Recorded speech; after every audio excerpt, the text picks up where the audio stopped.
Hi there, everyone, and welcome to Paper Wishes weekly webisodes.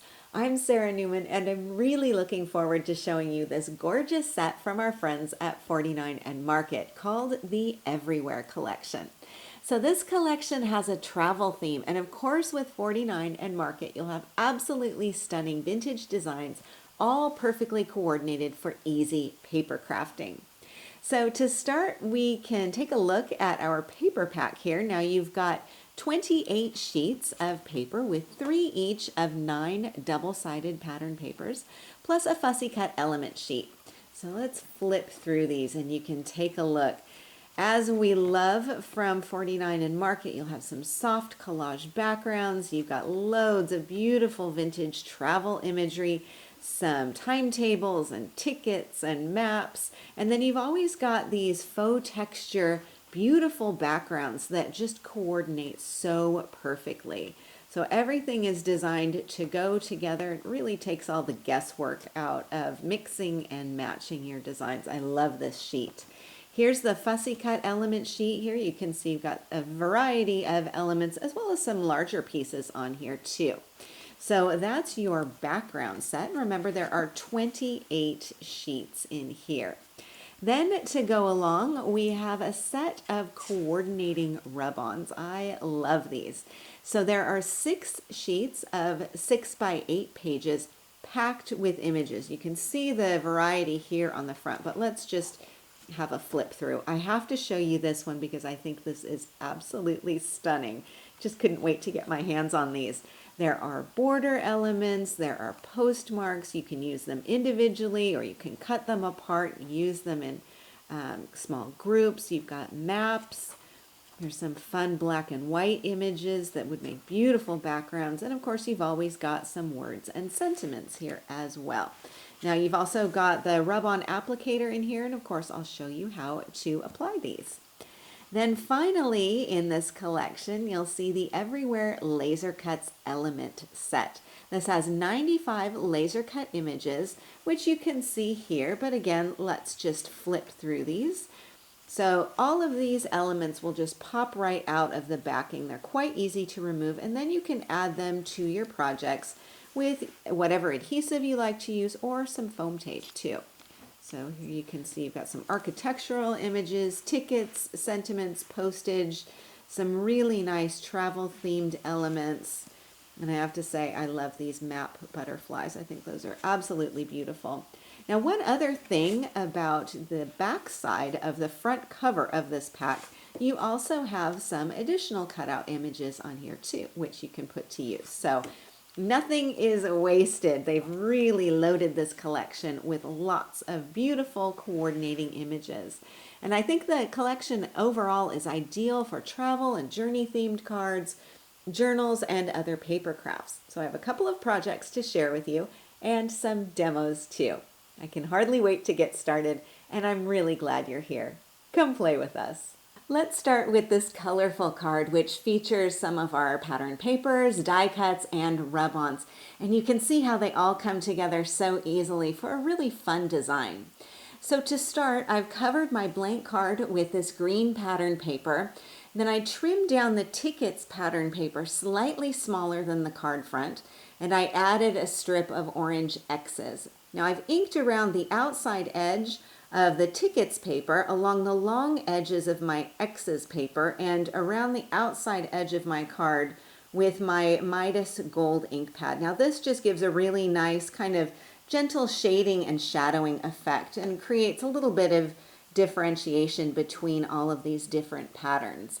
Then for my card focal, I have a die cut scalloped nested square, so the square here in the scalloped frame, and I've added a laser cut airplane. This is popped up on foam tape. Now this is all creating some nice overlapping elements and really helps to kind of lead your eye through the design. So you can see where all of these elements are kind of overlapping a bit. Now I have a rub-on border going along the edge here. I've got a little portion of a map rub-on here, plus some postmark rub-ons. So I'm using them in lots of different places. The 2 sentiments are also rub-ons. So this orange that you see here and then way down at the bottom as well. So let's take a look at how to add a rub-on to your paper. I'll move aside my card and bring in this pattern design here. And I've got lots of rub-ons to choose from, but let's start with a sentiment here. So I've got this one here that says, "We're not lost," which is what my husband sometimes says when we definitely are lost, but maybe that's familiar to you as well. So I've trimmed it out from the backing sheet, and once I remove the liner, then I can kind of figure out where I might want this to go. So I could have it down here, I could have it interacting with some of these other elements. I'm just going to position this right down like so and place it down. Now there is a bit of stick on the back of these rub-ons, which means that they won't be sliding around. So you don't have to worry about that. Got an applicator in with your package. All you need to do is just use the edge of that applicator to gently but firmly smooth this down. And you can see where the design is transferring. Then what I like to do is just kind of lift this up gently, slowly, make sure I haven't missed any parts, especially those words. And then I can just pull this right off and I've got my design. Now, if I wanted to, I can also add another rub-on on top. So I've got a little portion of one of those postmarks, this little guy here. And I thought, let's just take him and add this, maybe kind of overlapping a little bit of those words. Same process as before. You just need to smooth that down. And let's lift this up off the edge. Again, just gently, gently. There we go. So you can do one rub-on. You can either do a bit of a double or some layering on there. Super simple to do. Now for my card inside, you can see I've got another piece of that pattern paper with a large rub-on element up here on the background. Plus I've got a big rub-on message, and the postmark here is overlapping our words, just like we saw with our demo. Then I have a laser cut airplane just to finish things off. And I think this card would be great fun to give to someone who is traveling, like as a bon voyage card. Also great for someone who is graduating or taking a new path in life. This card is another fun take on the theme of voyaging or discovery. And this one has this gorgeous vintage bicycle collage image as a focal. Now this is a rub-on, and I really just applied it to paper that's got a pattern design, but a pattern design that is really pretty muted. And of course this collection is full of papers that are perfect for this. So you're able to get some faint pattern and kind of faux texture on there, but nothing that will really compete with this gorgeous bicycle collage. Then I die cut this into a layered nested rectangle, added some gold inking around here and here, and then added some laser cut elements around here to create a frame. Now these are popped up on foam tape, and the strap here of our binoculars is looped around this pattern paper here. Then I've added everything onto the front of my card, which is covered with this beautiful faux texture green pattern paper. Then for the card inside, I have this collage pattern design. So the map that you see here, the words, and some of these elements here, these are all printed onto the pattern paper. I have another rub-on here, so leave the road. The mom in me wants to say be careful when you do that, but leave the road sounds really fun and inspirational. And then I've got my bicycle laser cut on here as well. Now, I do really recommend using the sticky specs for adding very intricate laser cut elements like this bicycle. These are perfect for gluing elements down without getting acrylic glue kind of squashing out of these very delicate pieces on here. So sticky specs are my recommendation for this. Okay, I've got another card that I want to show you. Now this one is using one of my favorite hot off the press dies. I love this die so much. Now this is the circular step card cutting die. I know that you have seen me demonstrate this before, but I absolutely love this design. It's great for creating easy shaped cards, something that's just a little bit different from your standard rectangle or square shaped cards. And if you do any crafting with kids, this is perfect for them as well. I can attest to that. So once you've die cut your pattern paper, this is the die that I'm using. So once you die cut your piece with this, it's just one die, so quite easy to do. You'll have something that looks like this. So this would be the front. And then if you're working with double-sided paper, of course, you've got your instant color and design on the front and the inside of the card. And then you just need to follow the directions on the packaging for your folds. So your mountain folds and your valley folds. Now I do recommend also having a bone folder on hand to really score those edges and lines really nicely. So if you're working with thick patterned cardstock, this is a great tool to have on hand. Okay, so once you've die cut your piece, then you can add all of your images on there, which is the fun part. So here I've got some rub-ons down here at the bottom of my card. And I've also got another rub-on just kind of peeking here off the top of this little flap. I've also got a lot of tickets as ephemera kind of tucked in here. I've got some layered on here as well. I've got this laser cut border that's like a strip of tickets, and I've got my stack of suitcases. This is all one die cut here. The rest of the elements are separate. And then I have our adventure label. This is popped up on foam tape, and even our little string embellishment, that is a laser cut as well. And then when you open up the card, it will look like this. And again, I've got some more rub-ons here for our sentiment, another laser cut image, and then a here we go message on the inside. Our final card features some stenciling. So this green area that you see here is the interlinked stencil, and I've stenciled through here using the Dylusions Island Parrot paint. So this really fun bright green, and it just works beautifully on this patterned paper.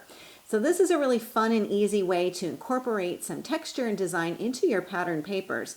Now you can use your sponge daubers to simply apply your paint right through that stencil onto your pattern paper, and you'll get a look like this. You can also do a reverse stenciling technique, and you'll get a different design here. Now this is a really fun way to get double the use from your stencils. So you can see this is going to give you a bit of a finer effect than our traditional stenciling through the design using a sponge dauber or a stippling brush or something like that. So I thought what I could do is share with you this reverse stenciling technique, because this might be something a little bit new. So let's take a look at that. I'm going to move aside my paint. Once again, I'm working onto my craft mat to protect my work surface, and I'm just going to bring in a couple of pieces of scrap paper here. I've got my stencil, as you can see, it's well loved. And then I've got a piece of white cardstock, and I'll do my stenciling right on here. So the first thing we'll do, let's take a look at our kind of typical stenciling process, where you would simply put a little bit of your paint, maybe on your craft mat, take your sponge applicator, your dauber, and pick up some of that paint, and then simply tap that right through here. Now you can tack down your stencil if you want to with some low tack tape. That's a good idea. It kind of depends on whether you want to do just a small portion of your design or if you want to do the whole thing. If I'm doing the whole thing, I'll generally tape it down just so it's really secure. And I'm just picking up some of the paint on my sponge and then tapping it through here, making sure not to overload the paint. Then what I'll do is lift this, not slide it, but lift it straight up. And there you can see that pattern design. So this is what I've got here on the front of my card. Now it's a very different look than what I have going on the inside, which I think you can see here. So let's take a look at this process. And I'll move aside this piece. And then I'm going to pop my stencil down here. I don't need to clean it off. I'm going to add a little bit more paint onto my craft mat. Don't need my sponge for this. For this, I want to have my brayer. And I'm going to run my brayer through my paint, and then I'm going to brayer it directly onto my stencil. And I'm making sure not to go through the stencil, but onto the plastic part of the stencil. So I want to make sure I'm getting coverage on the stencil itself rather than through it. I'll lift this up, move aside that piece, and then I'll bring in, let's see, I'll just use this again. I want to get my stenciling on the clean side. I'm going to position this down, smooth it down really well with my hands, and then lift this up. And you can see I've got my reverse stencil image on here. So this is going to give me a finer look than stenciling it through the design. So it's another great way to kind of have another option on hand, especially for your geometric stencils. So this is a great technique to have on hand if you want to get kind of double the effect from your stencils, which are such a great tool to have in your craft room anyway. So once that stenciling dried, I added my rub-ons on top of it. So I've got this map design here, I've got the new view, and I have this little collage on here. These are, of course, some of the laser cuts. The scenic route is popped up on some foam tape. Got another rub-on down here at the bottom on top of my patterned paper. And then, of course, another look at the inside of the card with that reverse stenciling, a bit more of the collage elements as well, and it's just integrating really nicely with the patterned paper. And that is our final project of the day today. We have had a lot of fun with the supplies in today's collection. Absolutely love these. They're so much fun. So a big thank you to our friends at 49 and Market for these fabulous supplies, and a special thanks to you for joining me today. We're really glad you're here, and we're happy you're a part of the Paper Wishes family. Do feel free to leave a comment. We love to hear what you think. Each item can be purchased separately, and you can see them below. We've also bundled them into a creative money saver just for you. For the money saver, just see this webisode on paperwishes.com. And if you're watching us on YouTube, have a look in the description box below this video. You'll find a link that will take you to our Paper Wishes webisodes page, and you can see everything I just mentioned. If you enjoyed our video today, we'd really appreciate a thumbs up. It helps people find our channel. And don't forget to subscribe. We create 3 to 5 videos each week, so there's always something fun to inspire your creative spirit.